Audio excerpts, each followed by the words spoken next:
to another Diablo 4 video, and this is the second build video out of 4 that I'm going to do.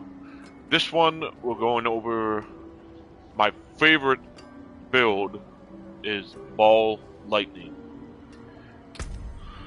So, for this one, like I said, this is the level 50 version of the build. I will update and do level 100 once I have all 4 of my characters at level 100. So, I'm going to keep this plain and simple and short. I will go over the gear and aspects that you need and any uniques. Then I'll go over the abilities. I will not show Paragon because that's Paragon boards are going to be for the endgame version, which is level 100.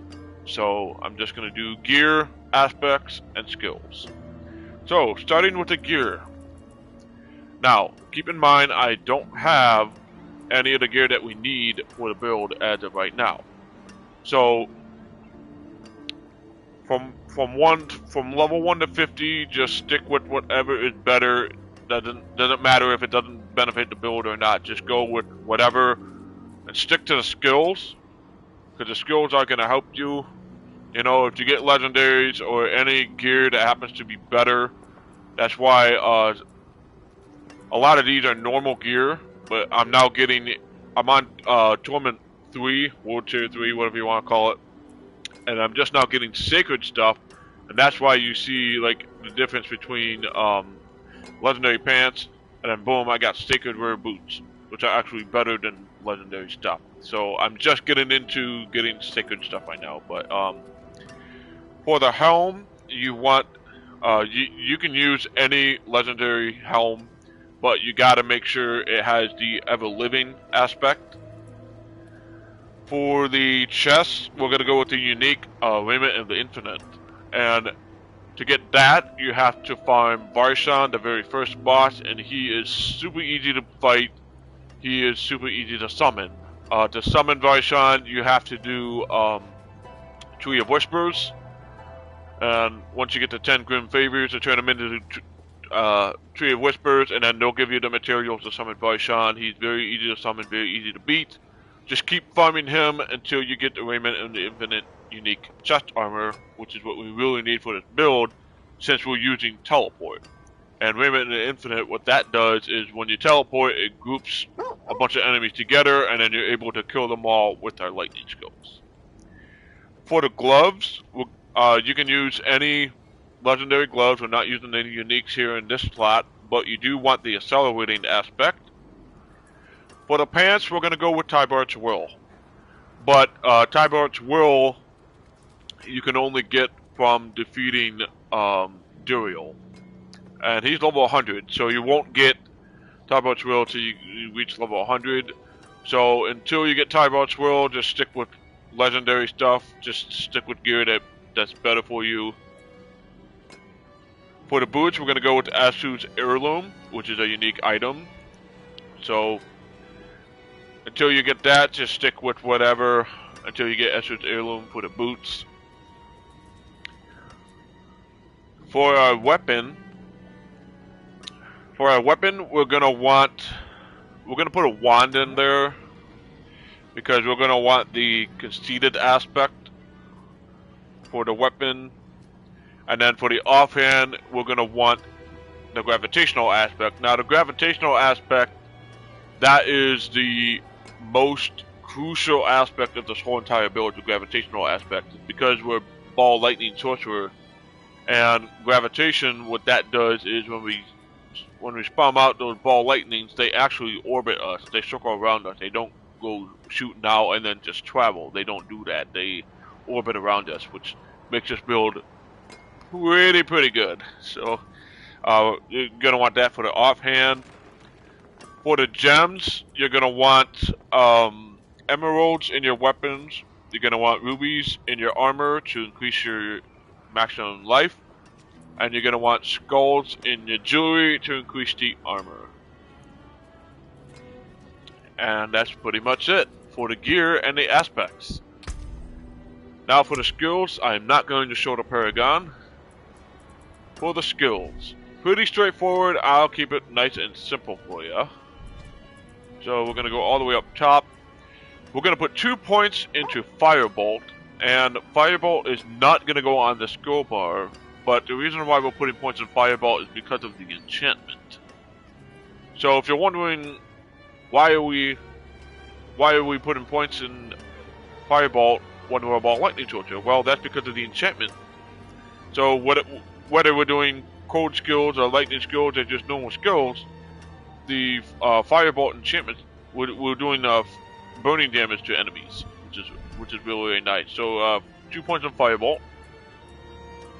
Then you're going to come down to the core skills. You're going to max out Frozen Orb. Now the reason why you're doing this is because this is going to be your second enchantment skill.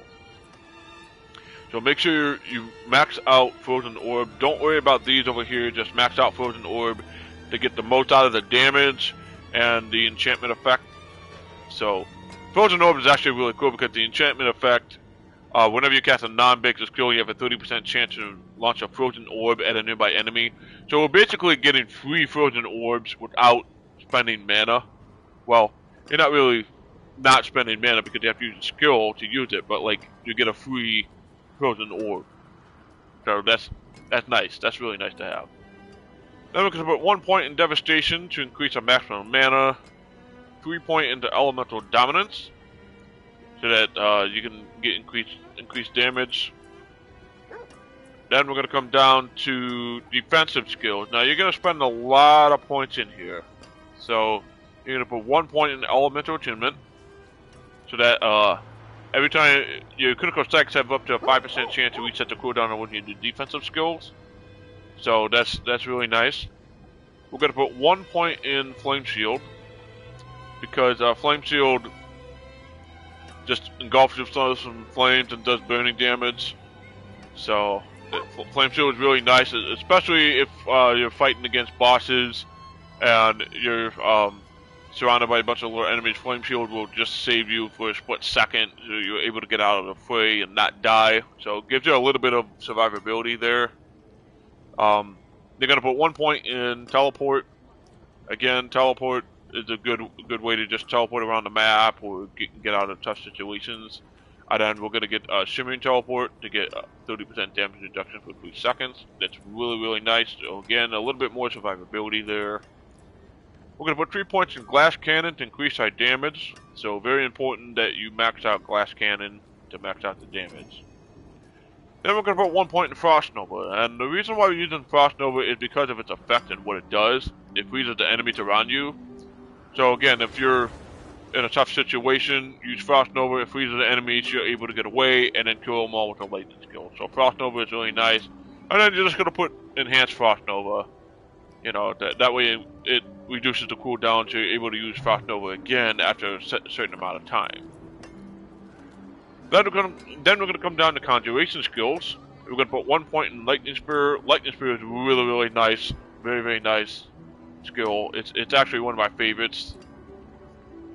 And then we're going to go into Invoke the Lightning Spear, so that the Lightning Spear will stun the enemies around you, so that's really nice.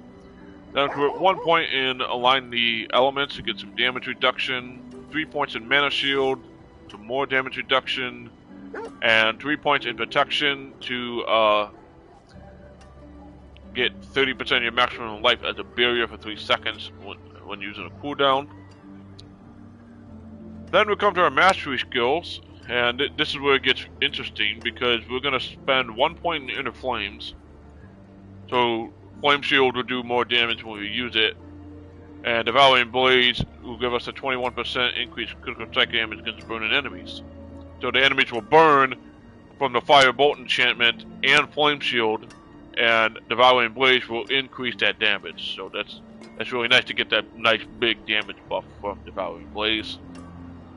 And then we're going to put 1 point in Static Discharge, so that the critical strikes have a 5% chance to form a crackling energy. We're going to put 3 points on Vigoring Conduit, so that you get mana after picking up crackling energy. We're going to max out Ball Lightning, because this is a Ball Lightning build. So you're going to max out Ball Lightning, and then you're going to go down to Wizard Ball Lightning. That way, if an enemy is hit at least 4 times from ball lightning, a crackling energy is formed. But it can only happen 2 times per cast. So that's very important because this is the bread and butter. Ball lightning is bread and butter of this build. It makes this build really work, along with the gravitational aspect. Then we're gonna go down to ultimate skills. Now this is where it gets a little bit interesting as well, because we're going to go with unstable currents, and then they're going to go down to the bottom. It says supreme unstable currents. Again, to get background energy pulse is 25% faster and costs no charges. Very nice.